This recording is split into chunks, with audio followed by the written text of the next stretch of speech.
কলারা উত্তর মোরারঘাটি পালপাড়ায় 2023 সাল থেকে আমরা কিছু ব্যতিক্রমধর্মী করার চেষ্টা করি, যারই মাধ্যমে 2023 সালে যখন আমরা এই পূজাটা করি তখন ধান দিয়ে করি।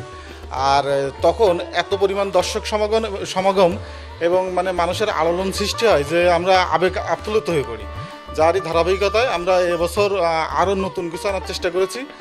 এবছর প্রায় 50 কেজির মতো আপনার জাতীয় ফসল, যেটা সোনালী আঁশ বলা হয়, সেটা দিয়ে আমরা এই প্রতিমাটা তৈরি করছি। এই প্রতিমাটা তৈরি করতে প্রায় আমাদের 1 মাস মতো সময় লাগছে।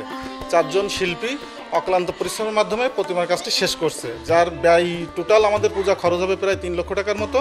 আর শুধু প্রতিমা খরচই আমাদের 1,20,000 টাকা।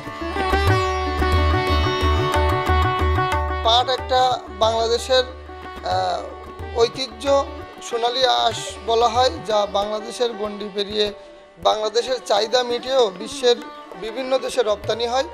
তো আমরা সেখান থেকে ভাবলাম যে যেহেতু জিনিসটা বাইরে রপ্তানি হয়, তো আমরা যদি নতুন কিছু করতে পারি তো এর মাধ্যমে এই জিনিসটা আরও বেশি আমাদের পাটের চাহিদাটা আরও বেড়ে যাবে। যার কারণে আমরা পাট দিয়ে মায়ের প্রতিমা তৈরি করেছি।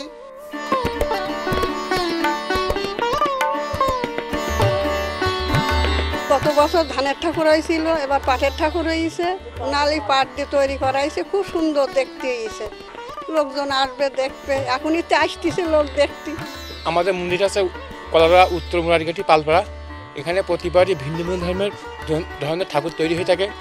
কোনো সময় ধানের ঠাকুর, কোনো সময় পাটের ঠাকুর। এবারে আমরা পাট দিয়ে তৈরি করেছি, যার জন্য এটা মানে ভিন্ন ধর্মী এবং মানুষের আকর্ষণীয় হয়ে ওঠে। যার জন্য মানুষ এখানে উৎসে আসে প্রতিমা দেখার জন্য।